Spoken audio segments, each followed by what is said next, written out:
Evening, everybody. Welcome to the April update of Patchwork Challenge, right at the end of May, as per last month, a bit late out of the blocks. So troubles of getting all of us together at the same time, but we are out, and we are out before the end of May, so all good. Obviously, it might not be evening when you're listening to this. It's evening for us. So it could be morning, afternoon, or evening, but whichever it is, welcome to this month's podcast. Introducing on the screen, you'll see James Spencer, who you'll be familiar with. Hi, everybody. And we have Steve Dudley from West Rays, our special guest. Hi, everyone. Special guest for this podcast. We will be joining fairly shortly, won't we? Yes, Ryan is on his way. He's having a very long cricket match by all accounts, so he is now running home. So hopefully he'll be on the screen shortly, looking a little worse for wear maybe, but he will be joining us. Unfortunately, no Mark this month. Hopefully back next month. Okay. So on to the next slide with our running order. So first of all, I'm introducing Steve Dudley. He's going to be going through his West Ray patch with us.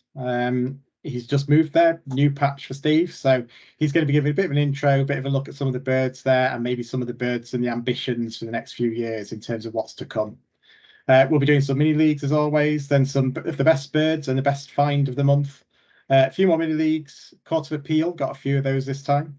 And then we'll be having the big debate, which will be around finders points and what constitutes a find. Then a few more mini leagues, a bit of patch gold, a little bit of hashtag confusion, not so much there. So it seems to be fewer people using our hashtag than before. Maybe it's catching on. And finally, the top 10s, so the key top 10 leagues and a few predictions for early June. So on to the next slide, straight into it. So welcome, Steve. Northwest Rays, your patch, and then you've got a nice little graphic there to show us where that is. Many people may be familiar, of course, from trips up to that part of the world. But I guess first of all, Steve, what's taken you to that far corner of Orkney? That's a good question, and I think my wife asked me that quite a bit. But yeah, it's when I was looking to retire. We started looking all around the country. We could pretty much go anywhere we wanted. And we looked at Cornwall, we looked at Northumberland, but I just got fed up with people. You know, having lived in Norfolk and East Anglia for most of my birding life, I was just fed up of people everywhere. And I've been coming to Orkney probably nearly 30 years, and for a good chunk of that, I was leading wildlife and archaeological trips up here. So I knew the Isles pretty well. And pretty much every time we went somewhere, we kept saying, well, it doesn't match Orkney. And certainly for me, birding wise, just the thought of coming up to one of the Isles here and just spending every day birding, nowhere else can beat it, really. It's just that freedom of being on a small self-contained island. And yeah, that was the big attraction. And I chose Westray specifically. Probably my wife chose it more than me, actually, because it was a compromise. I wanted to go to Pappy. She wanted to go to mainland Orkney because that's where all the shops and all the people are. But we settled on Westray because it's got a decent sized community. And for me, it's a vastly underwatched island. It's a big island. It's 18 square miles. It doesn't sound a lot until you actually start living here and start birding it, and you realise just how big an island is. And although it's got some good pedigree birds in its locker, it's just hugely underwatched, and that was the real attraction. And where we live up on the north of the island, and I've carved out my patch. To be honest, I don't think I could have chosen not just a better location, but a house overlooking the Loch of Burness and immediate access up to Knoop Head, big headland. Obviously, headlands attract migrants, and even if there's no trees or bushes up there, there's still migrants to be found. So yeah, it was really just that remoteness, I guess, and pretty much anything that's found here, I'm going to find it. There's two other birders on the island. They find a few bits and pieces, but most of the stuff is going to be mine. Especially with all the effort you're putting in now with Patchwork Challenge as well. Exactly. I've seen the picture of the loch as well, and I don't think I'd ever leave the house, I have to say, with that view. Ryan certainly wouldn't with his sofa watching, would he? So. Yeah, absolutely, yeah. So moving on to the next, and then I guess we can talk through a little bit of some of the pictures you've sent, Steve. So I think this was the one that you said kind of helps to really sort of show your patch quite well. Yeah, so this is the hillside sloping down to the Loch of Burness, which is on the right of the picture. Our house is the one that's halfway up the hill there. But as you can see, try and find a tree in that picture. There isn't one. Try and find a bush. The only bush is in my garden.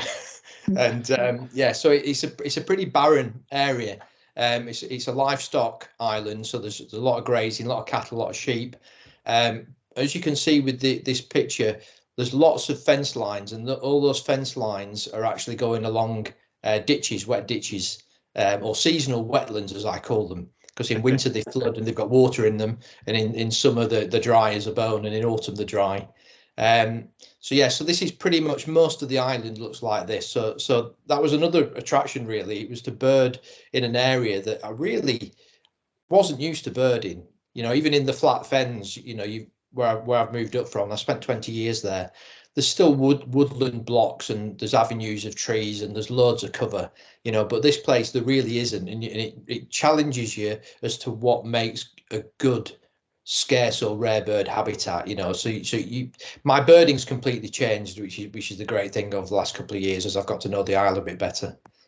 How about the changing seasons for you with sort of that lack of trees and things like that? Do you find certain seasons are much quieter than others? Or yeah, so spring is really odd here. So the trees have only just really come into leaf in the last week, you know, and that I was down south at the beginning of April, you know, and everything was in leaf. And as I drove back north through Scotland, you just got fewer and fewer leaves. And then when you got back onto Orkney, there was just nothing. And literally, we've got relatively few trees on the island, and they have literally just sprung into leaf in the last week or so.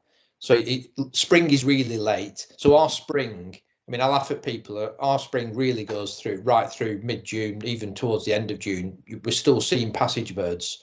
So that's a big change. And then in autumn, it's the opposite. Autumn ends quickly because the leaf die off is really early. And again, if you go south, I mean, you can see leaves on trees in November down in East Anglia and further south. You know, up here, you know, by mid-October, our trees are pretty much leafless.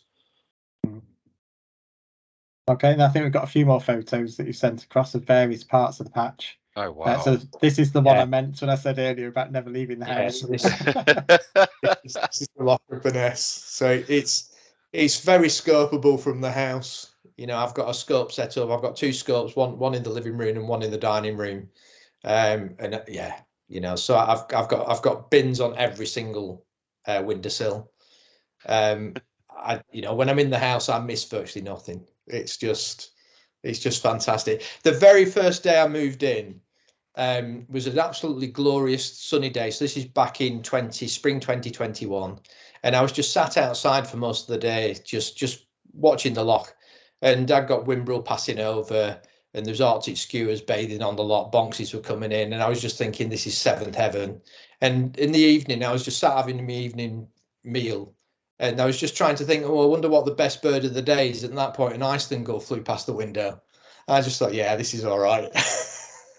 It beats my garden pond. Sounds absolutely ideal. That, you know, I don't know about your patch, Pete, but my patch doesn't reverberate like that 24/7. So that sounds really exciting. It certainly didn't yesterday, that's for sure. But no, yeah, that idea that you can look out from your window and anything could be going by. And I know to some degree we have that with any patch, but to really have that ability, it could be anything, and those kind of birds which are very different from the norm. Yeah, exactly. Yeah, on this one, yeah, Knoop Head. So this was another big attraction, really. So this is on Orkney. I mean, the Orkney and Shetland are known for seabirds, and Westray, we've got the biggest seabird colony in Orkney. And this is Knoop Head, and you can see the top of Knoop Head Lighthouse.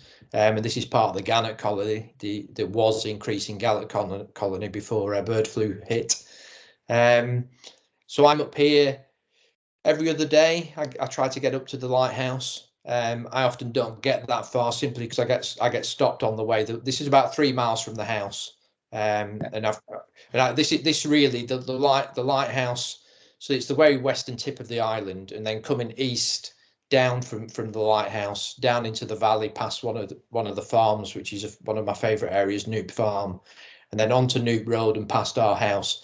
That, since I've been here, I've realised part of just jamming in that is just a migrant corridor. You know, they followed the linear track and roads right past my house, which is brilliant. Fantastic. I thought you were going to say when you said you don't always get there because of the steepness of that hill, but Yeah, I'm guessing you can drive up to it. Oh, that looks fantastic. And loads, apart from obviously checking it for the albatross every single day, which will obviously it's going to turn in one day. Yeah. But it looks really, really interesting for migrants as well along the tops and the edges. And I'm sure, especially with the lack of cover, you'll be getting birds dropping in on there, and it's well worth a good scan at sort of those times of the year where you're going to be looking for things. You can go up there at any time, and there'll always be one or two migrants kicking about. You know, I mean, the lighthouse itself has got one of these walled gardens, so it's got shelter from whatever wind direction. There's no cover whatsoever in there. But there's shelter for any bird that comes in. You know, I mean, you can pop up there in a day and you'll see masses of thrushes, wheaties and stuff like that. The probably rarest bird I've actually found on the head is probably a dunnock hopping around the cliff top. You know, that got my heart racing for a few minutes until I realised it was just a dunnock. Oh, no fancy eye makeup on that one then. No, unfortunately not. Next time. In terms of, you mentioned kind of avian bird flu in terms of those colonies up there, and obviously it's affecting everywhere at the moment. How has that affected Westray? Oh, it's bad. I mean, the gannets seem to be hit last year, and as we've seen in a recent research paper that was published, researchers have found this blackening of the eye, which indicates that gannets appear to have some immunity against it, and the larger the black pupil in the eye, the more immunity it seems to be. So it's birds that have actually contracted bird flu and got through it. So that the gannets probably seem okay this year. I think the big miss this year is bonxies. They estimated that we lost 70% of our breeding population in Orkney last year.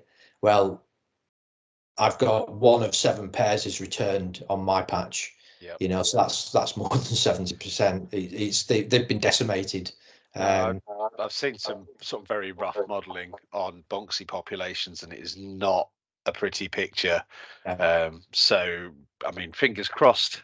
Obviously, they were doing so well prior to bird flu, you know, and they've expanded their range massively. So hopefully, a nice big population of floating subadults is able to come in and hopefully sort of pep that up over the next coming few years. But it's going to take a while. Yeah, that's the hope. I think the problem with bonxies is that the reason that it's hit them so badly is because obviously they eat all the other dead birds that have died of bird flu, and now bird flu is pretty much circumpolar. It's occurring everywhere. Yeah. Bonxies are likely to come across contaminated carcasses anywhere that they are, and I think that's the fear. Yeah, it's going to hit all those age classes. So even your floating non-breeders are going to be decimated. No, it's a difficult state of play at the moment, and I think it's the same for a number of species.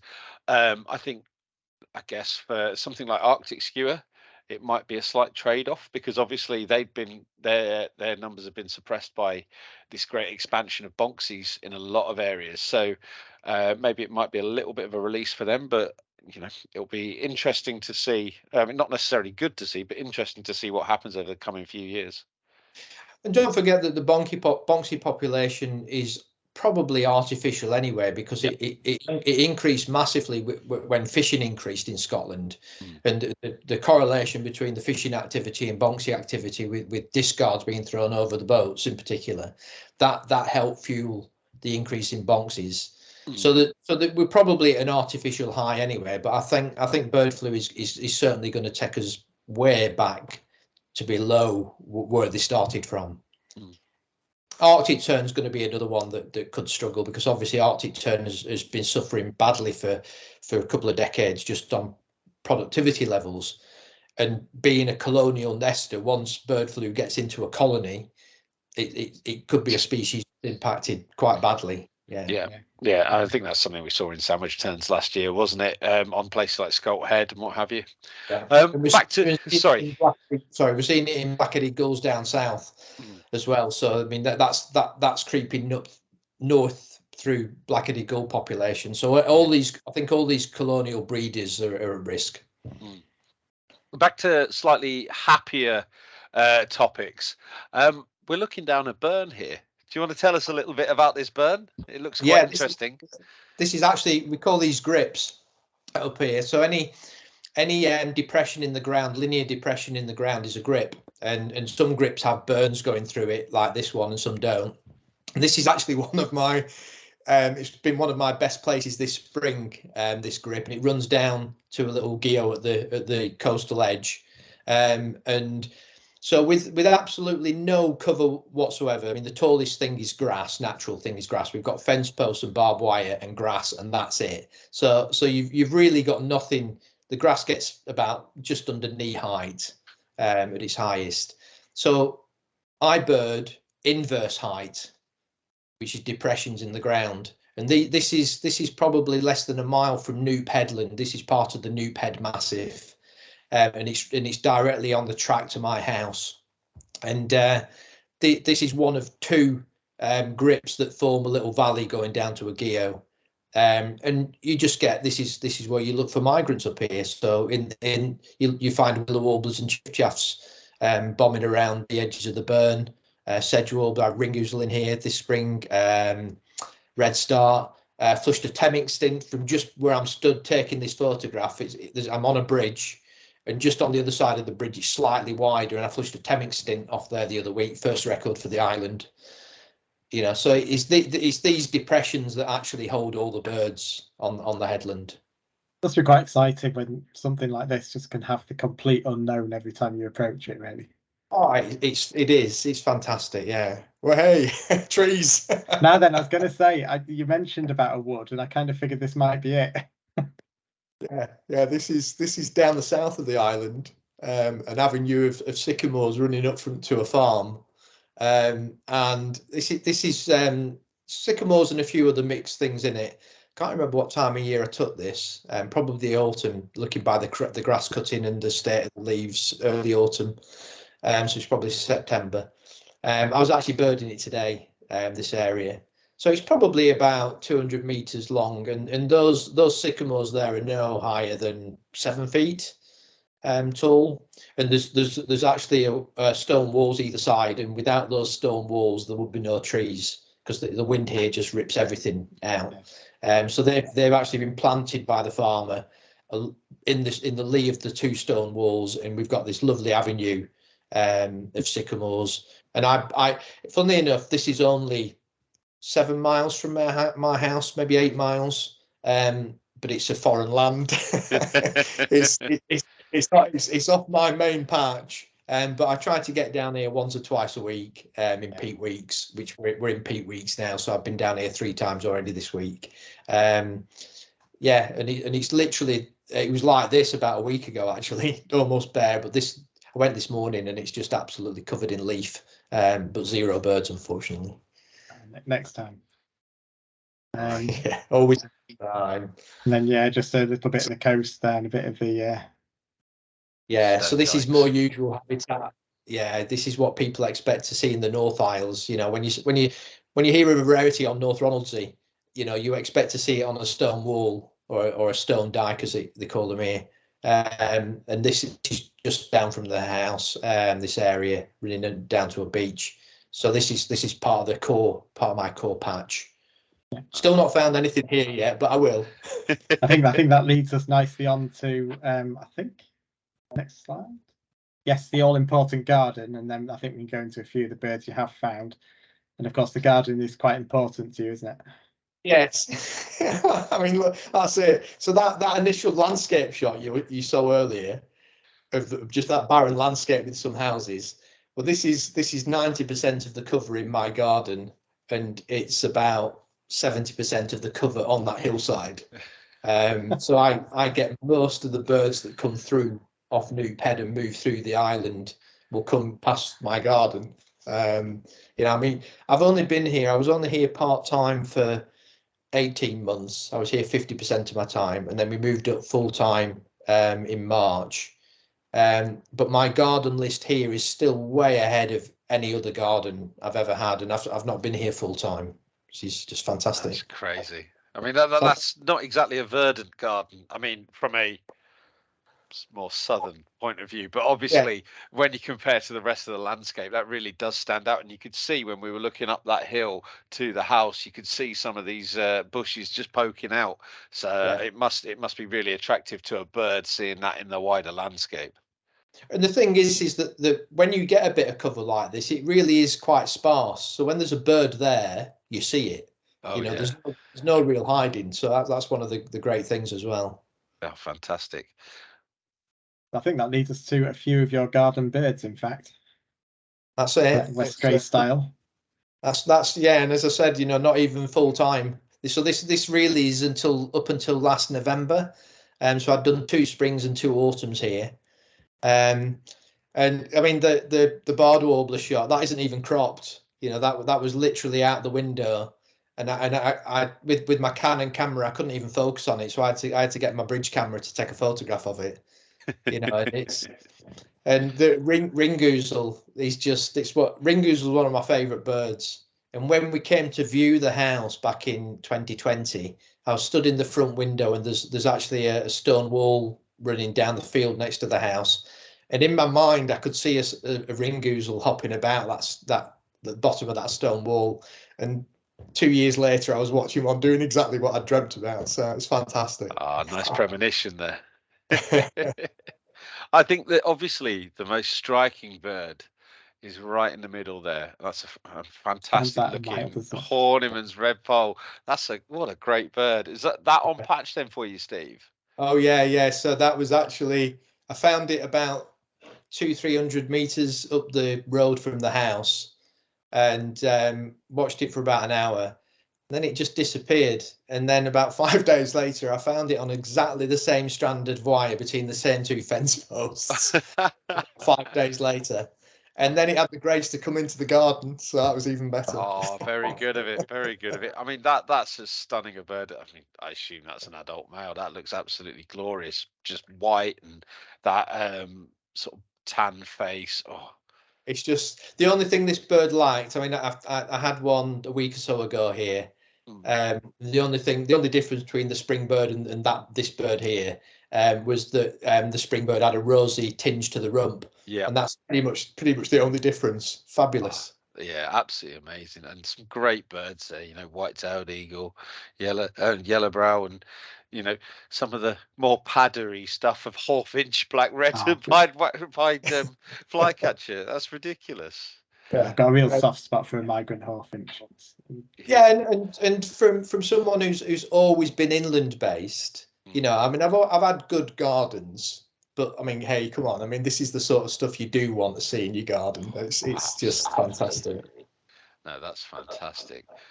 Right, so should we move on to a few other bits and pieces? So do you want to give us a little rundown on these bits? Yeah, so this is just a quick selection of some of the scarcities in the sort of 2 springs and 2 autumns I've been here. So top left, Victorine warbler, on the 2nd record for the island, found in that avenue of sycamores that we saw earlier. And actually, when I found it, I messaged the other 2 birders that are on the island, and I said I'm at Clifton, and they said whereabouts, and I said at the farm. And 15 minutes later, they arrived and watching it with me, and they said, "Oh, we've never been here." Oh, what?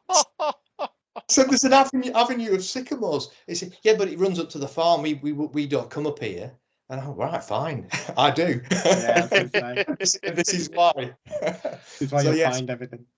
Yeah, because I said to them, I said, "How many of these have you seen on the island in your 10 years that you've been here?" "Oh, none." And this is the sort of bird that I expect to see a Nicky every year. You know, I've not found it this year yet, but it's the sort of species that I should be finding here every year. So I was really next couple of weeks, you should be seeing 1 or 2 of these guys passing through the island. Exactly. So that one was on the 30th of May 2021. Yeah, so it's tomorrow. Yeah, you best have a walk out then. Yeah, I will do. So then we've got black tern, and again, just I'd just been shopping, and I was just on the way back from the shop. I just thought, oh, I'll nip into one of the other locks that I can't see from the house. I just pulled up, stuck my bins up, and I could see this marsh tern out in the middle of the lock. Got the scope on it, sorted it out as a black tern straight away, and then I'm thinking, oh, can I remember what the American black tern features are? And sort of dragged it up from the back of my mind, and I was thinking, no, I'm happy that this is just a juvie black tern. And got a snap. It's a county rarity here, black tern. And again, I messaged the other two birders on the island, and they were busy doing something on the computer, so they never looked at the phones, and they missed an island tick. This is only the 4th record for the Isle. Yeah. Oh well, I think there's a lesson learned there, and obviously you've got a nice selection of other bits and pieces, some slightly more expected than others. Yes. So I mean, the bottom 3, all from last autumn, found all in the same week, and all first records for the island. Really?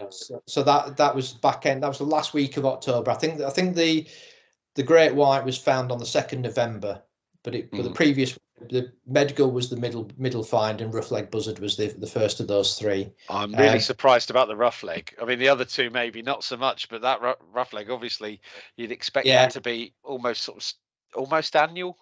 Yeah, well, the year before I had a bird really distantly. Now, back in the fens, I had them wintering within sight of the house for 3 winters. So I was so used to watching them at a distance. And a couple of years back, I think it was in my first autumn here, I had this really distant buzzard, which I'm absolutely certain was a rough leg, but I just couldn't nail it in the time. But this, as you can see with the photo, this one was that's close enough. Not much doubting massively. Right. The glossy ibis in the middle, they're wintered. Oh, really? Wow. Yeah, so they were part of that big influx in the late autumn, early winter of 2021. And we had a flock of 11 turn up. This was on the very first day that they were found by our postie on the edge of the village. And they stayed through to the following May. Fantastic. That's incredible that they've managed to winter successfully so far north. Yeah, that's really cool. Right, shall we have a look at? Oh, what's this? 2 more. That's not much mistake in that, is there? Oh, that's fab. Yeah, so this was only the other week. So so this was in the village bay. It would come in with the high tide right up to the hotel car park. So you could just sit in your car and take photographs with it about 40 meters away. So it was absolutely fantastic. That's not bad. I'm sure you'll see 1 or 2 more of them over the years. That looks great. Hopefully. And then what could be? So, a familiar bird to most, I would imagine, but not on your island. But not on my island, but luckily I've got a great birder friend on the island next door, and he finds some of the best birds in the North Isles, pretty much. And obviously this was the full Monty back in autumn 21. I think that's what CMF was written for, wasn't it? That's a good bird. And personally, to get a photograph like that of it, I spent the whole day. I spent the whole of the first day it was available. So I was there when the first people arrived from the south, and we went over on the post boat in the morning, and I stayed until the last boat in the afternoon. So I think it was 7.5 hours I spent watching it, and it was just magical. Fantastic. Something to aspire to. So David has to come across to you, and you can return the favour. So just to finish off, just some regular patch questions that we ask when somebody comes on. So what's the out and out best bird you found on patch to date? Cool. Right, it's got to be the Arctic redpoll. It was just a stunner.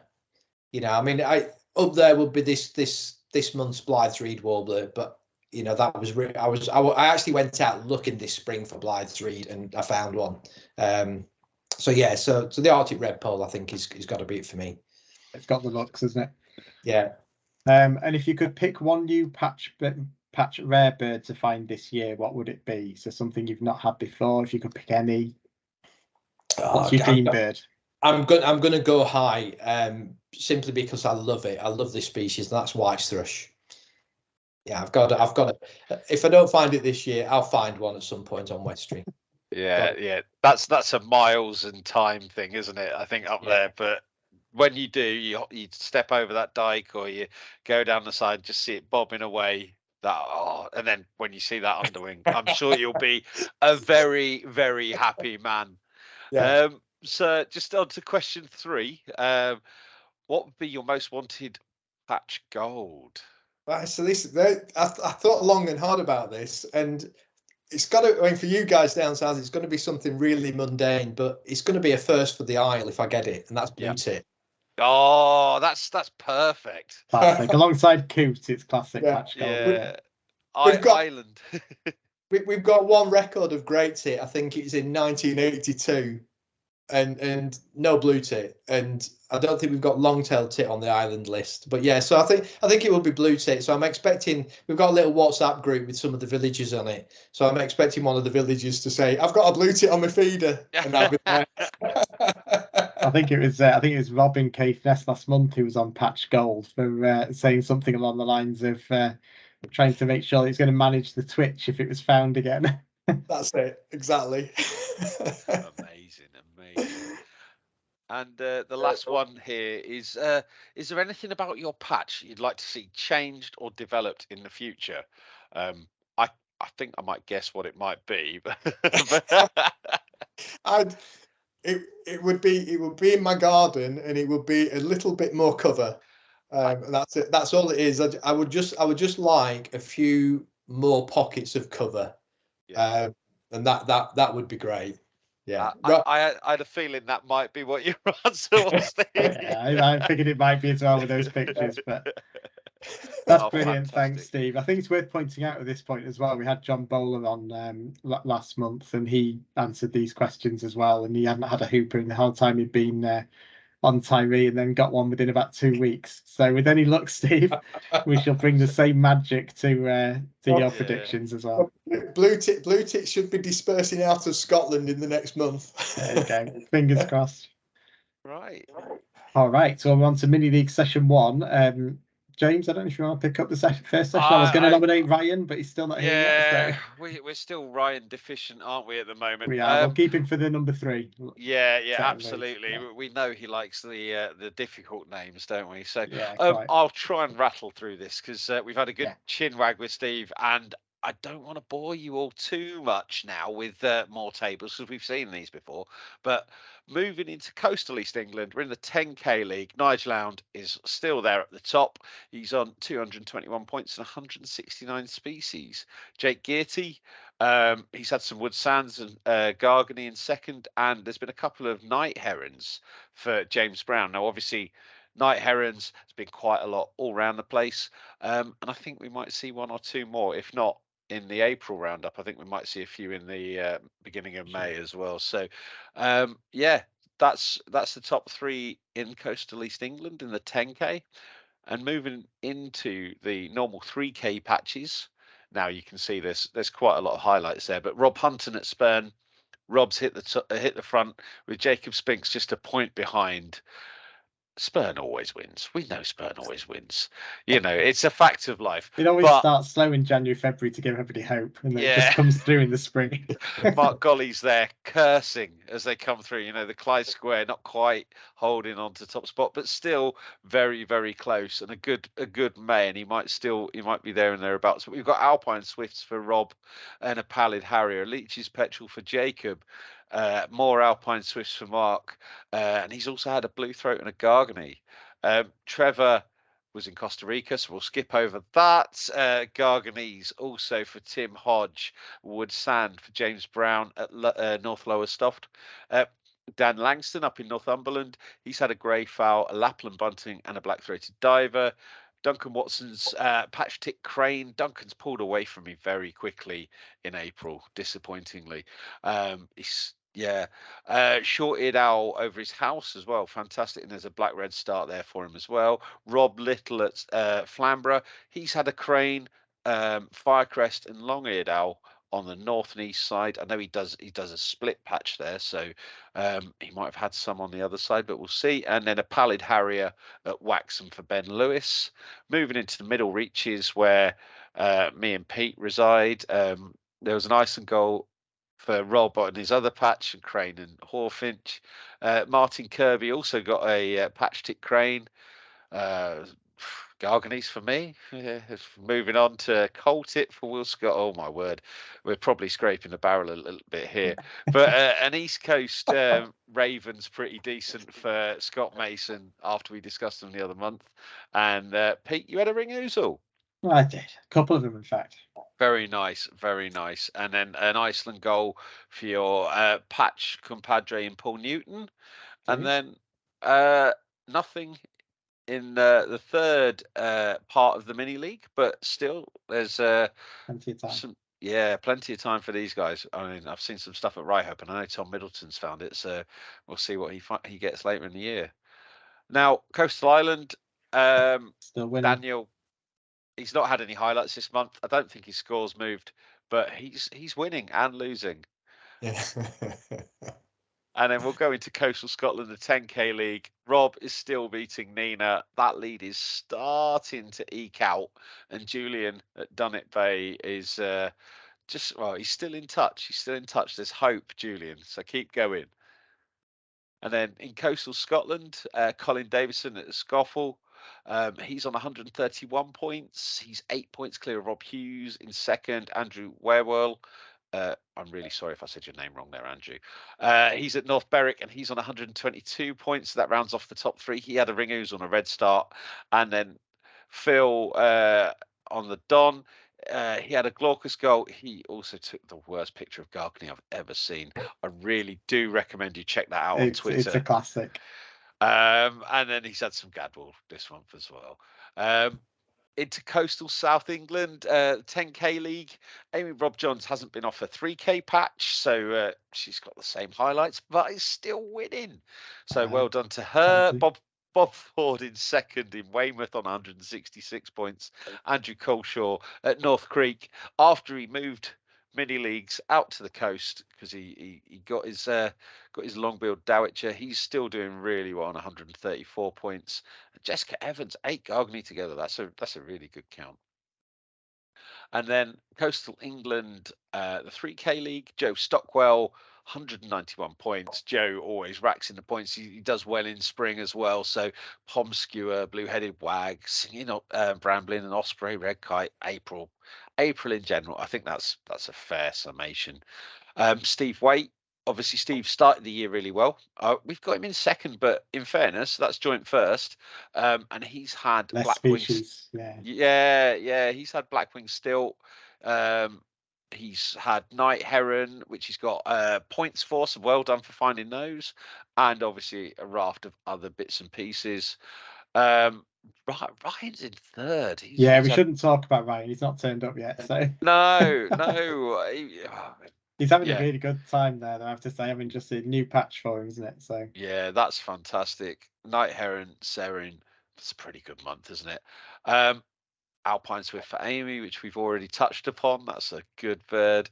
And then as we go down, I'm really sorry, guys. I'm going to skip over most of the bits and pieces, but we've got to do that for speed. Yeah. So it's all right in January, February, but when you get into the spring and the autumn, there's a lot to crawl through. Stuff. Yeah, but some really good bits and pieces there, as you can see.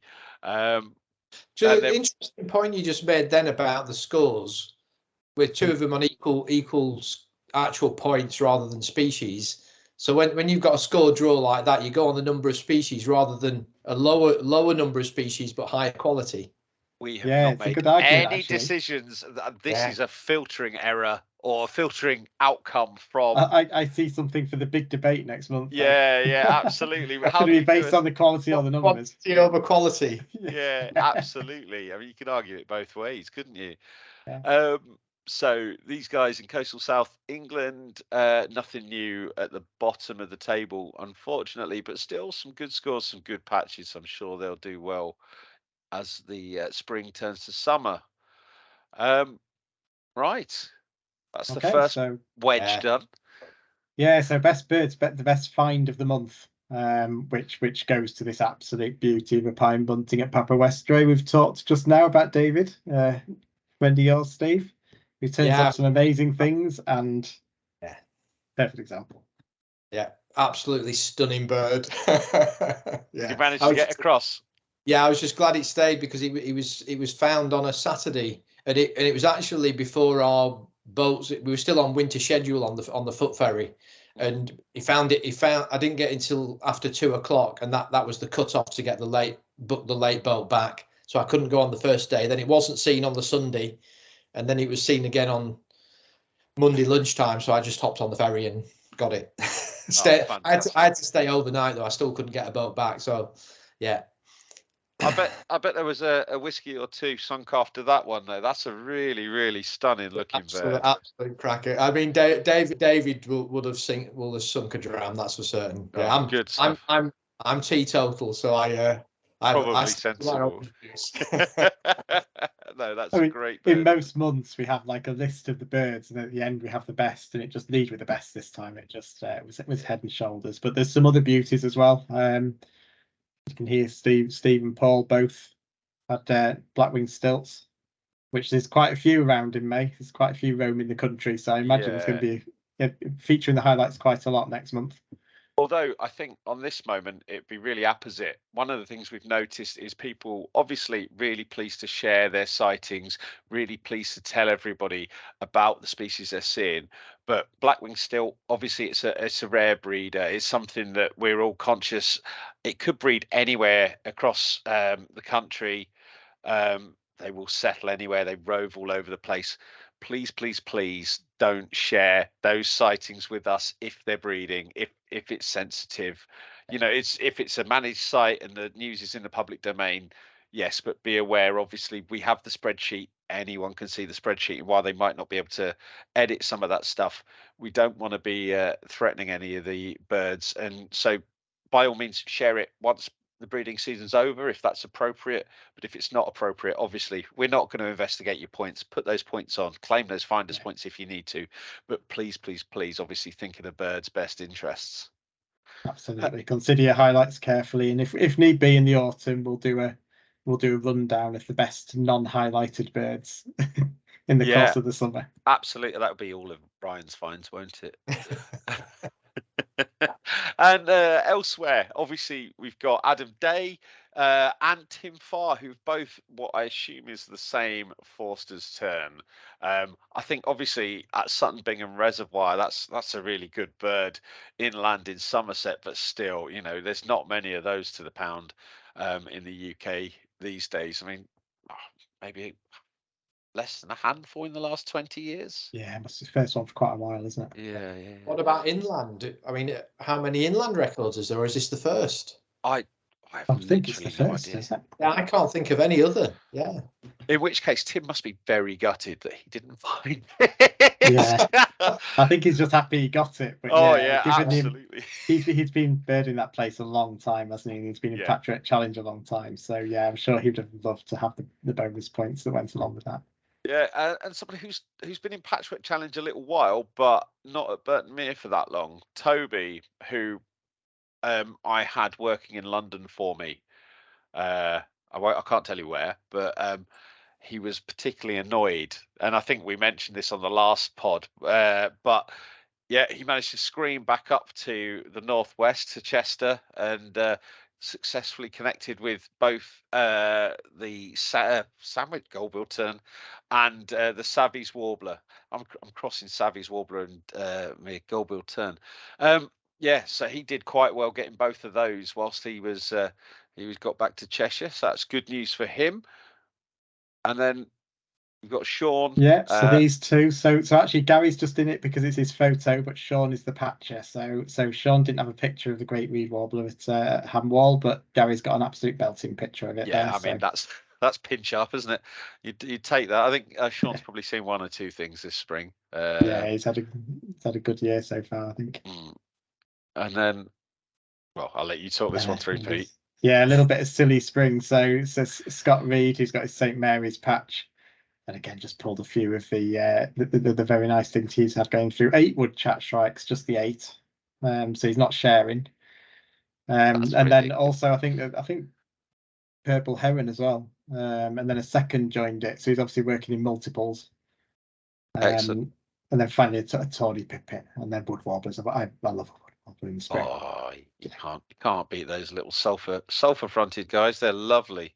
Yeah. Right. I'll go to the honourable mentions. Well, there's a lot of night herons. There's a couple of pallid harriers. Quite a lot of purple herons. Lesser Scorp? Where was the Lesser Scorp? There's a couple of people had them actually. I've not got it to hand. We'll find out in the highlights, I'm sure. Yeah, but absolutely. But there were a couple. Yeah, they just didn't make the pictures.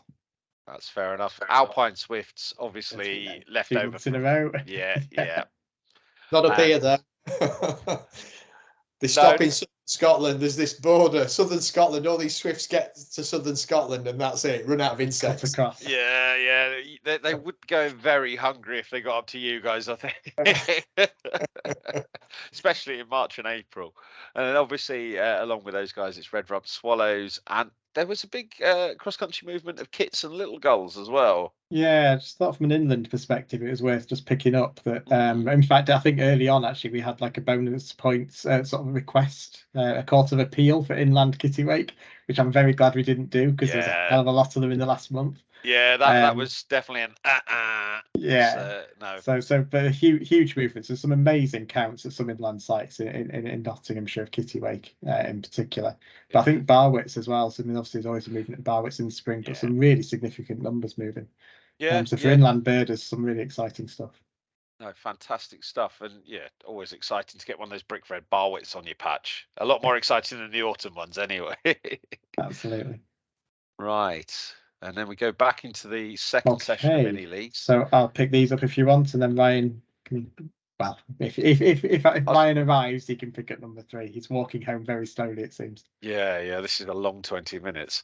Go for it. Coastal Wales. We've got Dave Astons at the GAN. He had a couple of highlights last month. No highlights to note this time, but over 100 species there. And Peter Howlett at Cardiff Bay, hot on his heels, really not far behind. And Grey Lag Goose seems to be his highlights. There's a bit of patch gold there, I'd suggest, and Little Egret, and then a Gropper for Annie Irving at Cosmoston. Coastal Wales 10K, Matt Bower, Abergele is at the top at the moment at 129 points. No highlights noted there, but Mark in North Wales there is a bit adrift at the moment, so he's got a bit of work to do to catch up with Matt. Yeah, he's going to have to put some work in there, hasn't he? Coastal West England, so Jane Turner at Hoylake Shore, all from home there, I believe. So she's having a very, very good time at the moment, topping 100 species at the moment, all from her house. And Mealy Redpole there. Being the highlight. Well, Rostrata Redpole has got to be the highlight. Yeah. That's quite south for a Rostrata as well. I think she brings a lot of red poles in the spring, doesn't she, in her garden? So, and obviously you bring enough red poles, you'll get a big streaky one eventually, won't you? So fantastic there, great garden bird. So great stuff. And Sean O'Hara's broken the 100 species points to be in second, and stealing away from Pierre in fourth at the same patch. They shared a patch, so quite close, a bit like you and I, James, where we're quite similar for the first 2-3 months, and you're pulling away in the coastal east. Yeah, slowly. And then Stephen Dunstan, Blackpool North Shore, Avocet, pointing out this is Blackpool Beach. So you can imagine on Blackpool Beach and Avocet, that seems pretty unique experience in that part of the world, I suggest. Coastal West England 10K, Pierre all on his own there, so that's where he's winning. Estuarine, so 10K league in Estuarine, Forster's term, Adam Day, we saw already. Filthy green twitch, as he called it, to get that onto his 10K patch list. Irene Boston at Snettisham in second there, and Roger Murfitt, all of those managing to get over the 100 species marks in the first 4 months. Yeah, I imagine Roger and Irene's patches overlap as well, so yeah, good bit of local competition. Yeah. Estuarine, the 3K league. So Paul Bowman at 7th side, a couple of Ospreys there, Gargany, Bonksu, talking about those earlier. Stuart Derbyshire, Marshside and Banks Marsh in second, and then we got Toby Phelps at Burton Mere, who had the Gullbill turn. Didn't put it in his highlights, but we picked it up from Twitter. But again, he's having a very good time there. Martin at Topsham, again, long time member of this, and Pied Flycatcher first patch record, and Gropper only his 3rd patch record. So really good things for his patch. And then we can see through the rest of it, there's quite a lot there of those kind of birds, grasshopper warblers, garganers, things like that, the usual spring fare. Nightingale, nice for Adam Day at Wareham. And a dotterel, the one previous record was a flyover, so that sounds like for Paul Sullivan at Freeston, he's had one on the ground on the deck. I think he's done better at Frampton though, if you have a look. He certainly has, a little bit further down. So yeah, quite a long way down the table, but blue wing teal and black wing stilt are both rather nice birds, aren't they? I think that blue wing teal actually, I've got something in my head tells me that might have been May, but so maybe we'll have a picture of that next month if that's the case. Fingers crossed, fingers crossed. And then finally, a Slav Green patch tick at Welwick, Pattrington, in East Yorkshire for Richard Hargreaves. Oh, that's a good bird. And then no other highlights in that section, but a number of people there with some good patches. Inland North, always a big league. No highlights though in Inland North in 10K, but Toby Holmes at Red Myers is still leading the way there. 115 species for Red Myers is a good total. Yeah. And Joe Woods is at Wakefield. Wakefield's very generic, but 100 species is topped. And then some good spots here. How are you in third? Yeah, absolutely. It's 10K league. There's not that many people in it. Oh, very good. But that's my little home patch. Inland North. So this is the 3K league. Duncan by Weldrake Kings. And we talked about Barwitz earlier and things like that. He's had them there with Wimbrel, Common Scoter, Kitty Wake. So a lot of the things that we're moving he's pretty much had them all. Yeah. Which just goes to show the amount of effort he puts into patch there. Matt Langston at Oldmore, and then you've got John Law, Dame Valley, so obviously neighbouring each other there. Barwit and Glossy Ibis. And then in terms of highlights on the other patches, again, we can see some of the sort of typical spring fare there. We've got a blue-headed slash Iberian yellow wagtail type, Simon Warford at Elton Reservoir. Yeah, Si was showing me some pictures of that. It looks very close to Iberian, but I think it's might not quite make the grade. We'll have to see, but yeah, it's certainly seen some Spanish people at some point in its lifetime, I think.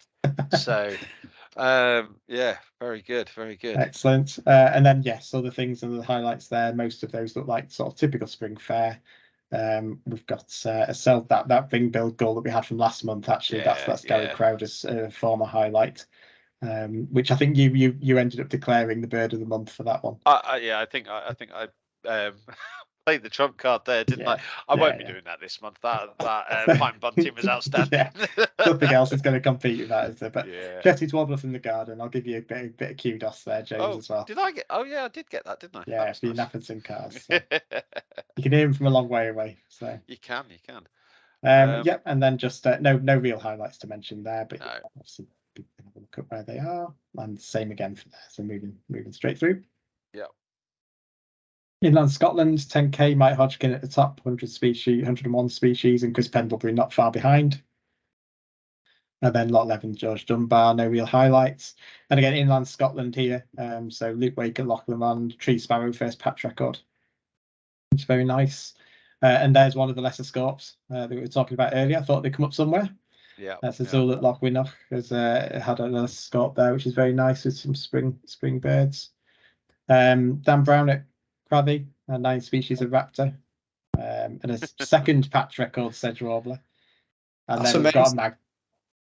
Yeah, that's amazing. Even for an inland site to have only the second record of sedge warbler, that's quite a staggering thing. It's quite high up, I think, isn't it, at Crathy? So yeah. That's it's I mean, as it high up as in altitude. Yeah. Right, I think he's looking at a little bit of his Twitter. It's obviously not gospel, but yeah, a good record for up in the glens there. Fantastic.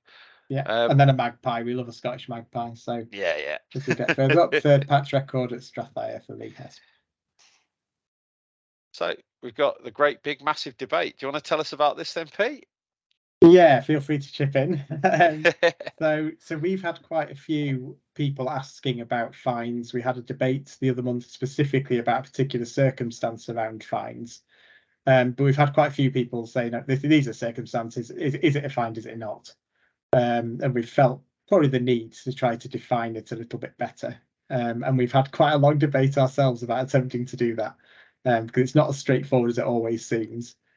So I think that's where the point of discussing this is, to try to start to nail down what is a fine for people so that it becomes a bit clearer. And I think we kind of surmise that the definition of a find is that it should be a surprise. Yeah, I think that's fair. So if you go and you bird and you see it, remember when we're talking about a find, we're talking about bonus points. So we're talking about good birds anyway before we even start. Then it ought to be a surprise. So you shouldn't be going there, see it, and go, yeah, I knew that would be there. Should be a surprise for you. I think that's true. And I think we don't want to rewrite the rule book or anything. We're aware that obviously a lot of people play by the old UK 250 rules and the punk birder rules and stuff like that, and we think that those, just an evolution of those towards sort of more Patchwork challenge sort of criteria, is probably what we want to do and what we want to sort of sit behind. I think I had a quick scoot through the punk birder stuff just before we started, and they said there's sort of 8 areas. It's quite boring. This is very, very rules heavy, and I'm really sorry. But so if it's a rarity, it's got to be accepted by a rarities committee generally. However, rarities committees move pretty slowly. We, however, cannot afford to do that. So unless it's been rejected by a rarity committee, and obviously there are committees that move quite quickly now in the days of photographs. If your bird's been accepted, you can definitely have it. If it's been rejected, then you definitely can't have it. And if it's in between, sit with your conscience, I think, is probably where we'd go there. Joint fines is another one. So I don't think we've really had any thoughts away from the punk birder stuff. So if you clinch the ID, if you notice the bird, and if between noticing and clinching you pulled out a feature on the bird that helped with the clinching, then you can have that, but it only counts if you're present. That's how punk birder defines it, and I think that seems fair enough to me. Have you got any thoughts, Steve? Or so far I agree totally. I think the element of surprise, I think, is key. I think that's critical to anything. And I think what you just said then about if you were involved in the identification of a bird, as long as you've seen the bird, none of this IDing it off a tweet or something. As long as you were there on the site and you were involved in either picking it up first or identifying it. And let's face it, some birds are challenging. There might be 3 or 4 of you discussing the critical features of an emarginated second primary, so no, I think that's fair enough, and I totally agree. I think the next one was clinch later on. This is one I'd not really thought about hugely, but the punk birder rules say that you must still be actively looking when it's clinched, or you must have put it out as a possible or probable. And I think that's kind of, you can't go, oh, someone found that and I thought I had it earlier and I can't, you can't have that. You've got to be looking in the hunt for it, or you've got to put it out to get people looking for it. And I think that's fair enough. So basically no retrospective claims. No, exactly that. There's no sort of being prescient in retrospect. I think that's especially green winged teals in photographs. I noticed that managed to get the odd fish on the hook in the comments though, so thank you, Mr. French. It's all about engagement here. Then news ignorance, I think if you news ignorant you can count it, but only on the day of the find. That was the punk birder one. So basically you can't ignore the news for days and days on end, and then it's going to seep in. People these days ever harder to avoid, isn't it? Absolutely. Refines. Now we're onto the actual nitty gritty of where we're having people asking questions. So basically, if something's been found and then it disappears, there needs to be sufficient time or distance from the initial sighting. However, what does that actually mean? And I think for punk birder, they say for highly transient species, it's 2 days. For medium transient species, it's 4 days, and for other species, it's 6 days. So what's a highly transient species? I'd say like a swift or something, a seabird that's moving through, bee eater, that sort of stuff. I mean, would it a seabird moving through would usually only be seen on the same day, wouldn't it? Because yeah. They tend to get lost at night, and then we don't know where they are. So I think certainly swifts are transients. I mean, would you interesting? James and I talked before we started about pallid harrier. You know, how transient is a pallid harrier? You know, because we had one up here on North Ronaldsay, and then a week later it was on Pappy, and then a week later it was outside my house. You know, so there's 3 finds, and I think we're all doing the patchwork challenge as well. Yeah.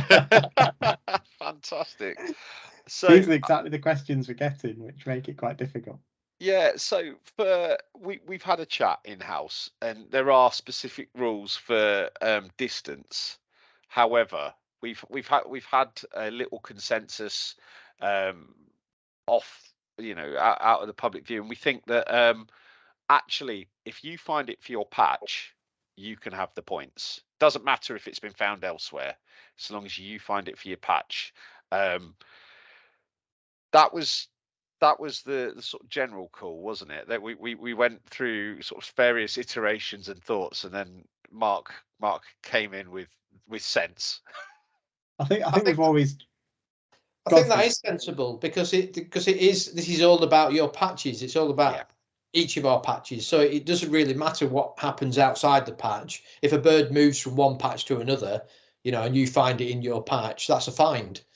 I think if you're watching it on another patch and it comes over to your patch, that seems a bit ropey. No, I think that's definitely out of order. I mean, you can get the points, but not the finder's points for your patch. Yeah. Should be the surprise element, shouldn't it? I mean, if you're scoping a bird from the edge of your patch to another patch where you know it is, then that's not going to constitute a find because you're looking for it. Yeah, absolutely. If it's 15 miles down the road and it comes onto your patch, then yes, it does constitute a find. Yeah. Or if it crosses the sea from one island to another. I'm not sure about that. We've got a couple other bits. So re-identification. I think re-identification we've got here, it's fine as long as the initial ID is wrong, not just IDing something or confirming the ID of something that someone's already chirped in on the ID, unless you're actually clinching it. I think that's it. It's fairly subtle, but I think you can't be just sort of rubber stamping something.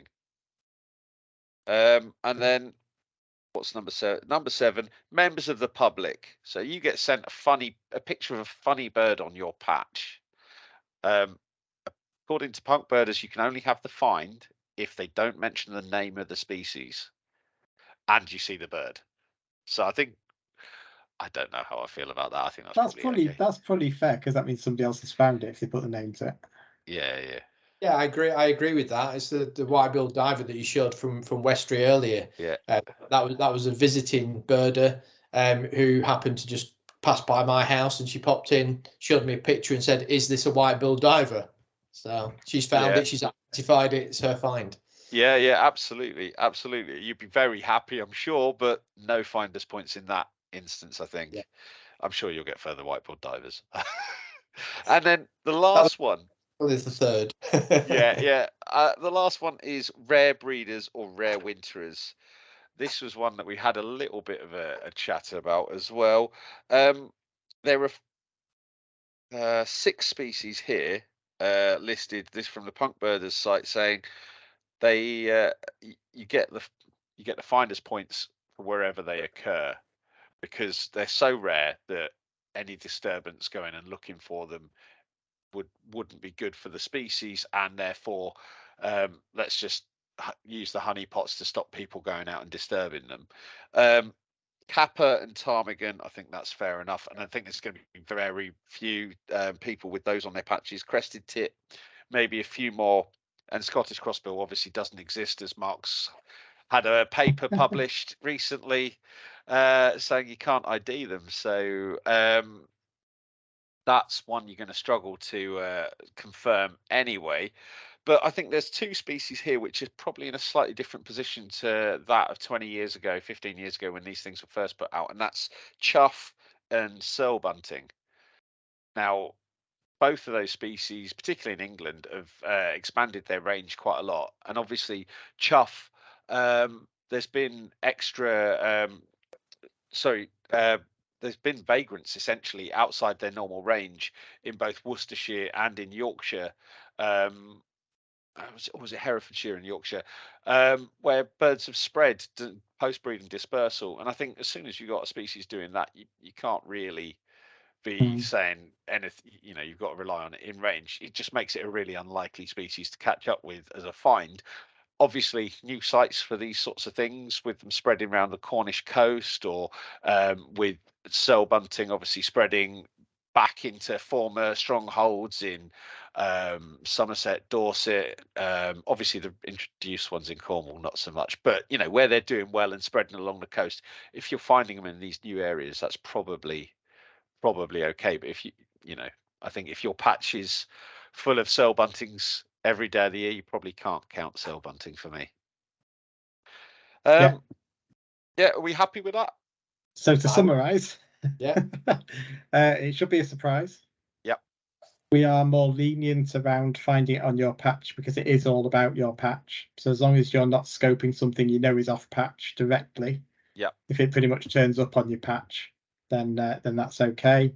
We're not adhering necessarily to punk birder rules around distance rule for seabirds, things like that. No, basically, if you see watching and it comes by, you get the finder's points. Yep. At the same time, we are going for the number of days. We're following the punk birders rules on number of days between sightings. Yeah. 2, 4, and 6. Obviously, people's discretion as to what counts as a highly mobile, moderately mobile, and standard species. And we've always tried not to be too prescriptive and leave it up to people to decide for themselves what they believe to be, and use your own. We don't. We've always said really quite strongly we don't want to be sort of judge, jury. We want people just to make their own decisions and just everybody have sort of trust in each other that they'll make the right decisions, because ultimately it's you're competing against yourself largely.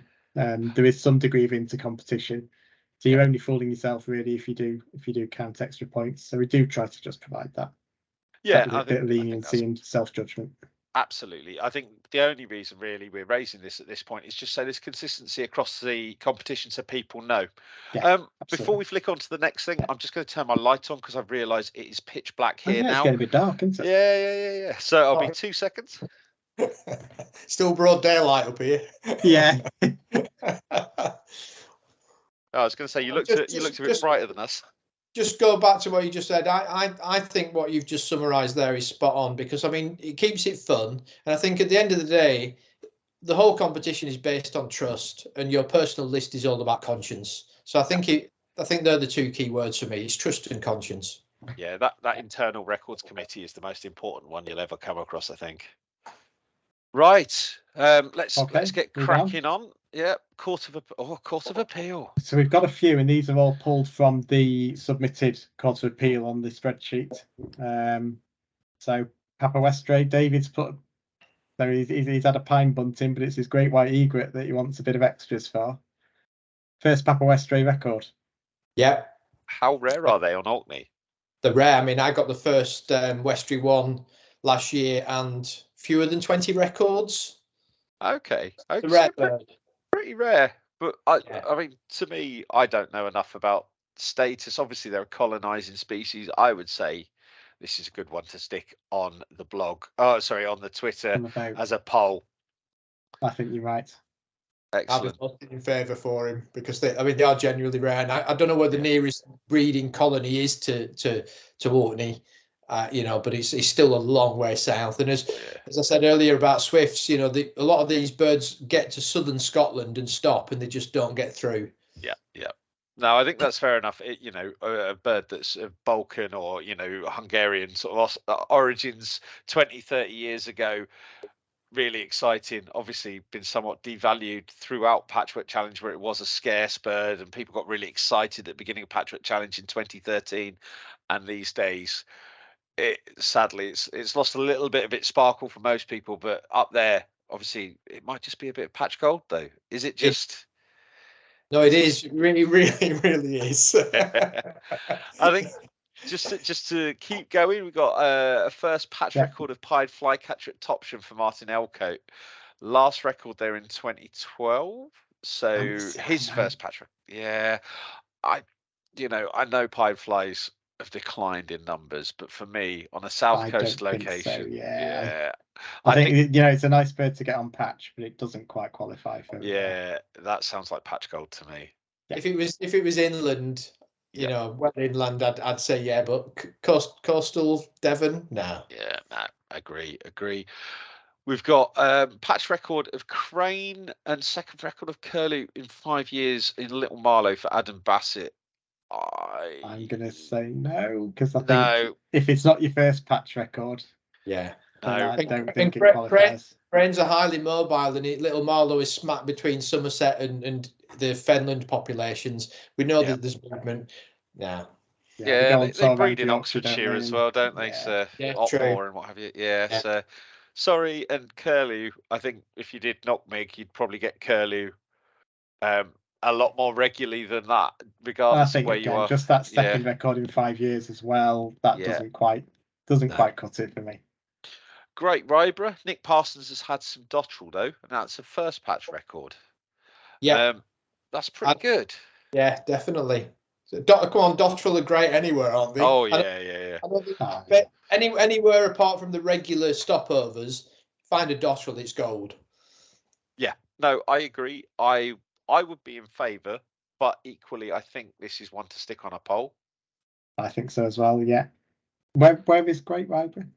That's Honey Buzzard Land in North Norfolk, so it's not that far away from the traditional areas. No, I'm thinking, is it that far out? I mean, it's a great bird. Don't get me wrong. And if I got one, I'd be very excited indeed. But does it merit more points for being a good bird? Yeah. Yeah, Great White Egret. You've got that debate about the location, giving it the kudos. I think I still would vote probably for this one because it's an inland patch and it's a dotterel on it. It's a migrant on an inland patch. Yeah, but I don't know about this one because I think they do sometimes turn up on a lot of inland patches actually through the spring. So one for the vote. They do turn up inland, but again they tend to be in traditional areas. I mean, I lived in one of the traditional areas in the Fens and had them a few times in my patch on the Fens. But a few miles off outside of that traditional spot, I would say yes, that's a gold find. Yeah, no, I'm with you. Pete's perhaps not so much, but we'll let the public I'm always less generous. yeah, absolutely. Dawlish Warren, extra points for Arctic Skewer. Oh, I mean, I wonder if this is this is a sort of generic Arctic Skewer should be worth 2 points.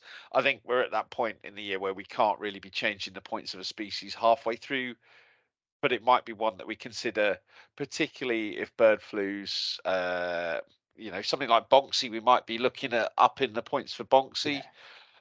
Arctic Skewer, I haven't seen anything particularly. I think it will be dependent on populations. I think if you've got an inland Arctic Skewer, that's different. I think you can definitely go to court to appeal for that. Yeah, that's patch gold. That's but I think this one, that's one to wait and see on.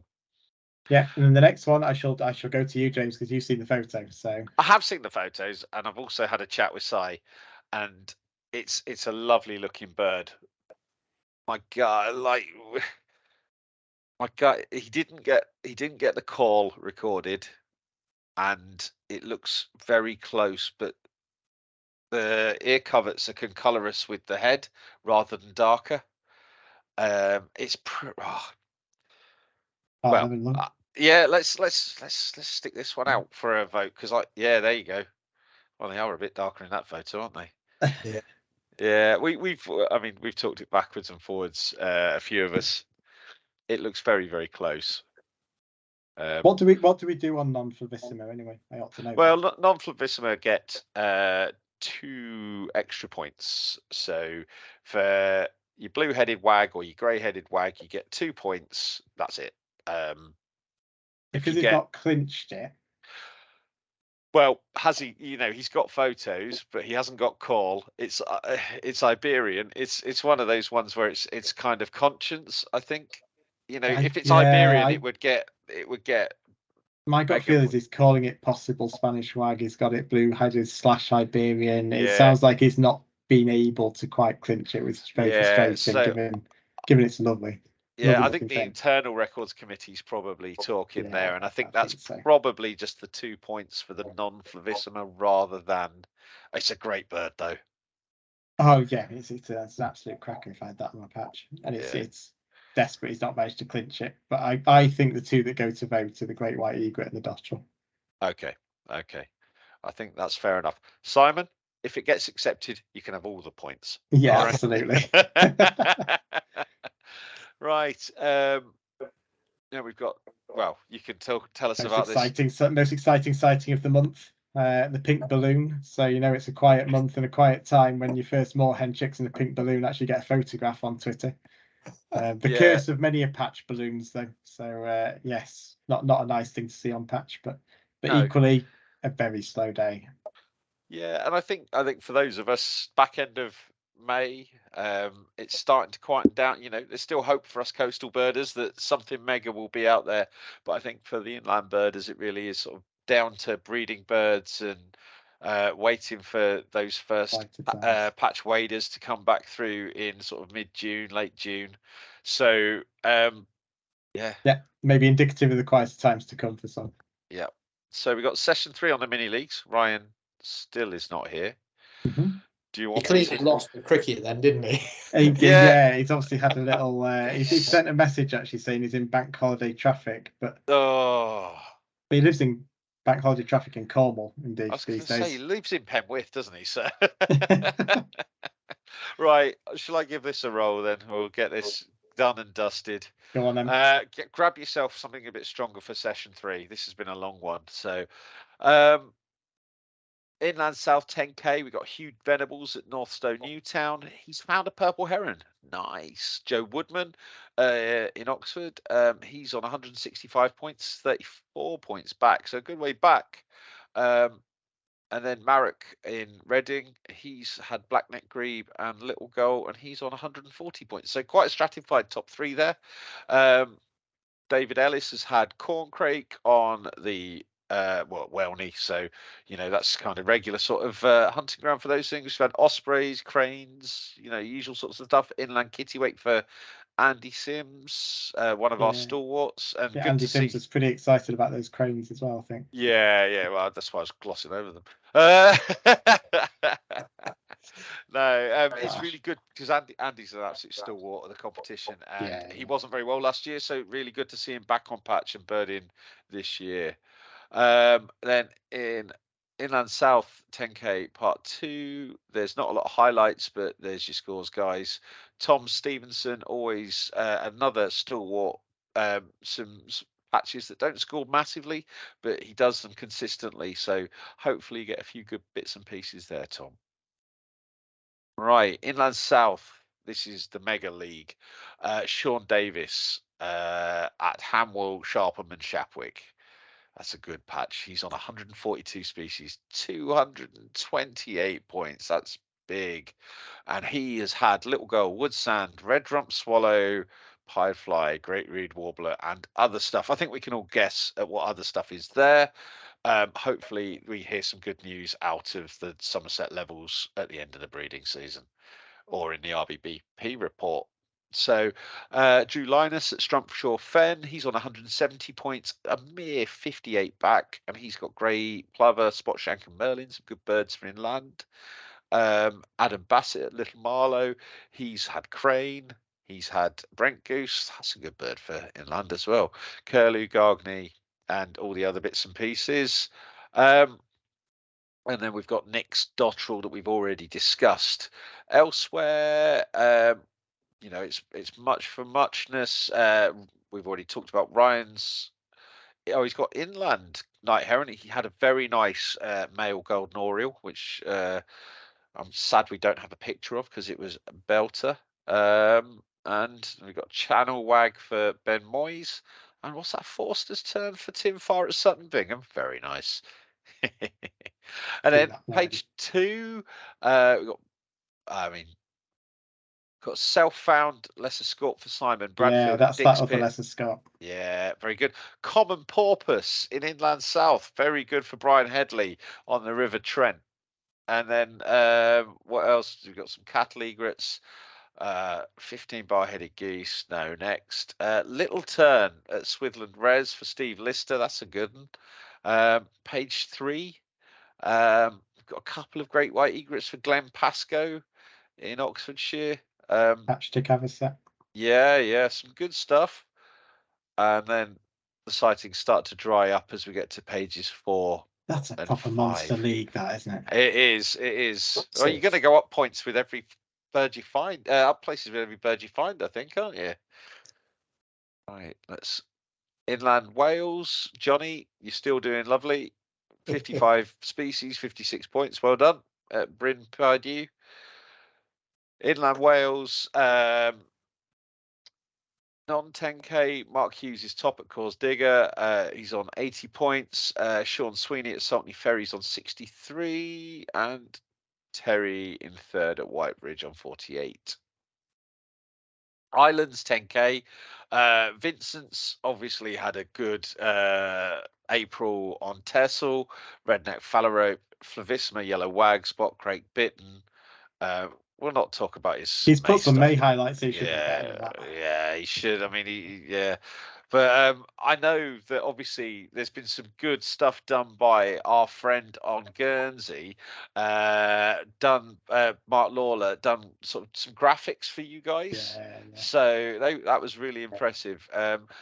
So if you get a chance, check out Mark Lawler's Twitter feed for the Islands Mini League graphics because it's really impressive.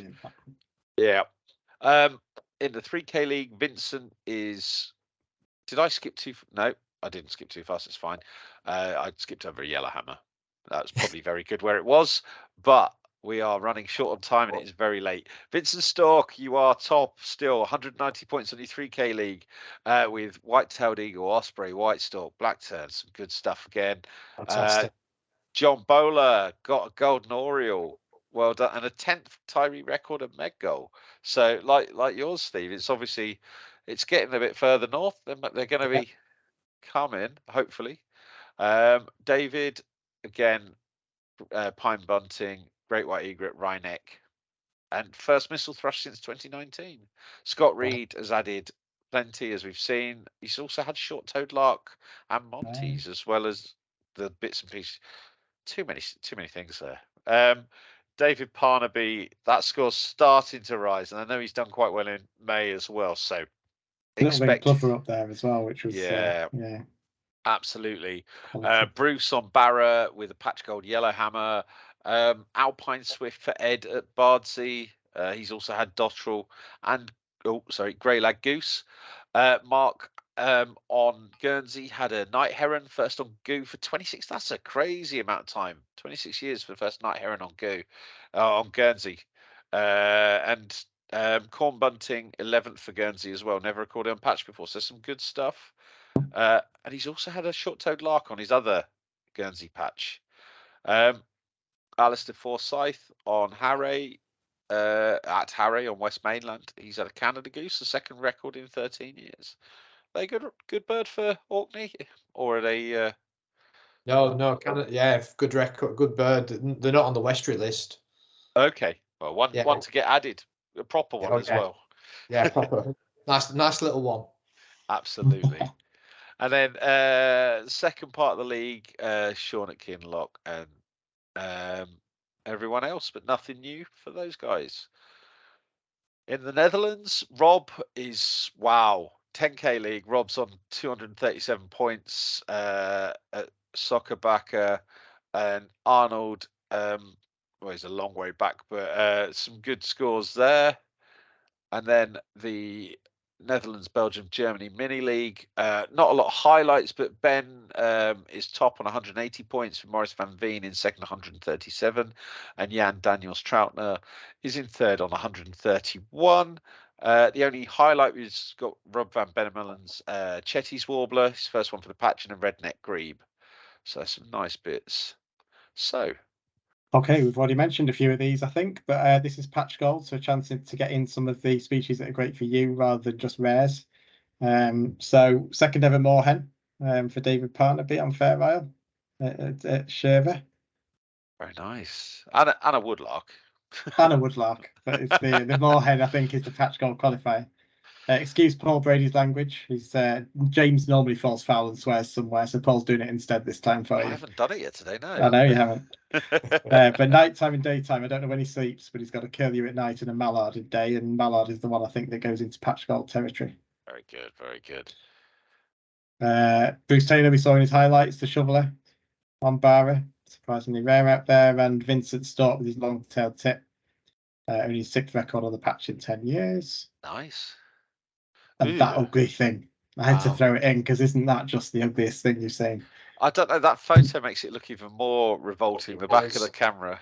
Yeah. Like Daniel like Langston. the Dutch bird as well. Yeah. And Daniel Langston gets some great birds at Bournemouth in terms of the unusual and the fly pasts. And that's not though. Yeah.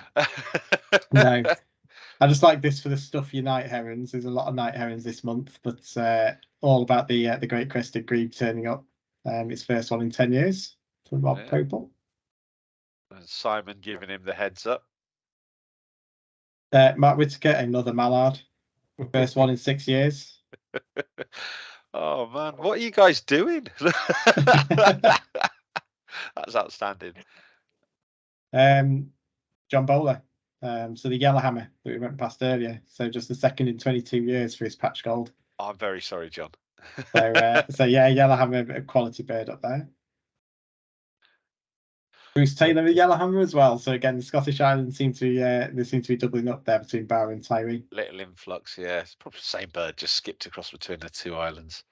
The stunning male yellowhammer is a stunning bird, though, isn't it? Yeah. They are great. If they were rare, they'd patch and, yeah. I was thinking that the other day with like the musty rump and the yellow is just so yellow. And I just thought, actually, yeah, if they were a rarity, people would be flocking. Yeah. Alistair Forsyth. Yeah, there is his Canada goose. I mean, he's pointed out a hybrid Canada greylag as well, but let's not go let's focus on let's not dwell. Right. And Amy Robjohn's record shot of the month. We need a sting for this, really, don't we? we do. We need Amy on at some point as well, I think. But Ryan, shame he's not here, but he was proudly on Twitter digiscoping ring oozles, which good luck if you can see them. Steve Waite, so that's his picture of a sandling.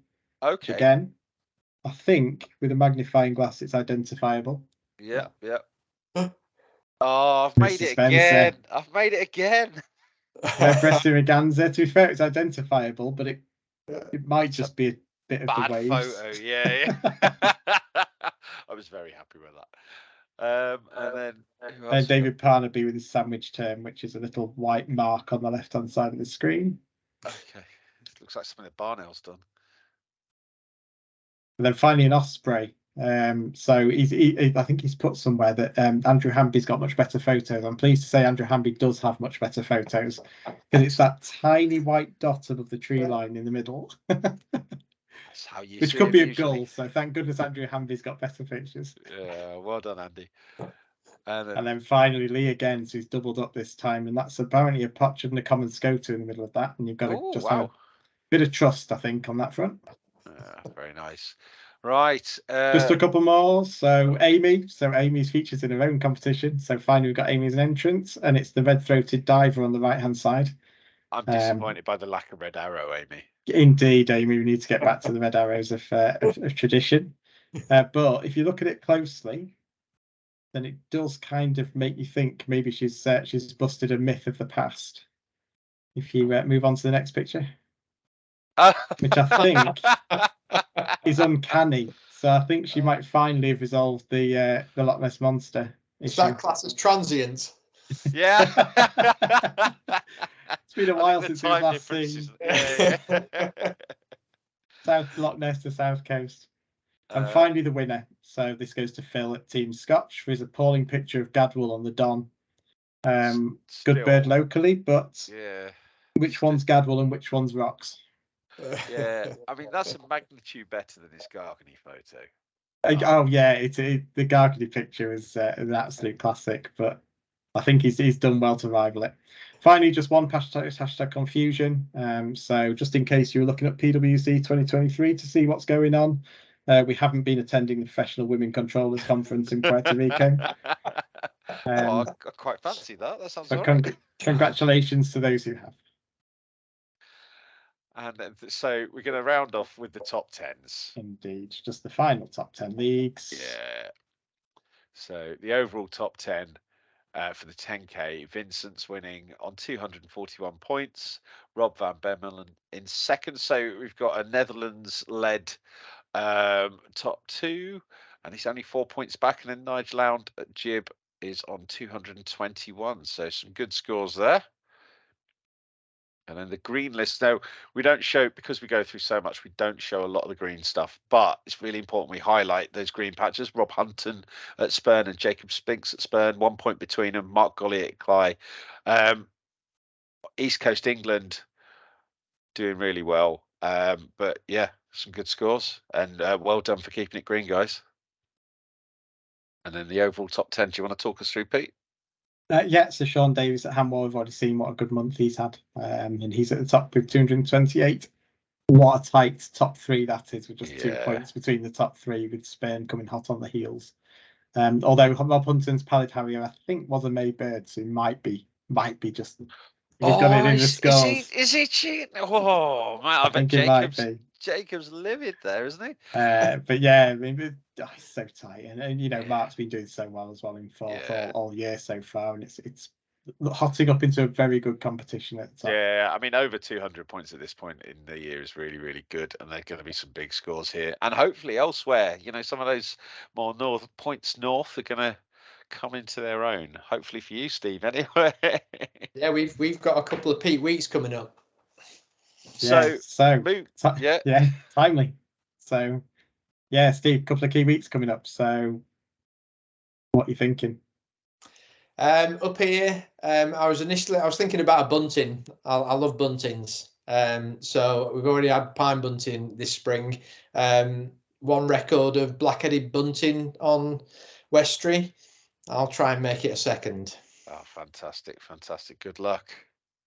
And Pete, what are you going to have this month, or what's everyone else going to have? So in terms of, I'm going for sort of, I guess, the real rarity around the country. Pratt and Coles tend to turn up at the beginning of June. In that kind of months, back time maybe another Oriental turned up, so maybe somewhere like Frampton or someone along those lines. And then for me, I'm going to go for something really dull in a way, which is Common Rosefinch. It's just avoided me forever. It's my absolute bogey bird, and every time one turns up and I turn up, they disappear. I'll even take the grotty version, although the red version would be very nice. But yeah, I think I'm just because it's just avoided me for so long, then one at Kettleness would make me happy enough. Excellent. Well, for me this month, I think I'm going to go for Lesser Grey Shrike. I think that's what I want. I think there'll probably be one in the competition this month as well. But yeah, I'll take one of them. That with a nice rosy flush on the front. That'd be lovely. Yeah, so some good birds, and as we're June, it might even be June as you're watching this. We're really sorry. We'll try and do better. We'll try and be shorter next time. We'll try and do better next time. But we cannot promise any of this. So thank you very much for watching, for listening. Have we got anything else, Pete? That's us. I think it's about high time we called it. Right, I've got to go to bed. So thanks very much, Steve, for joining us. It's been really good for you to... I really appreciate it. Yeah, thanks for having me. It's been great, guys. Fascinating trip around your patch. Cheers. Thanks, everybody.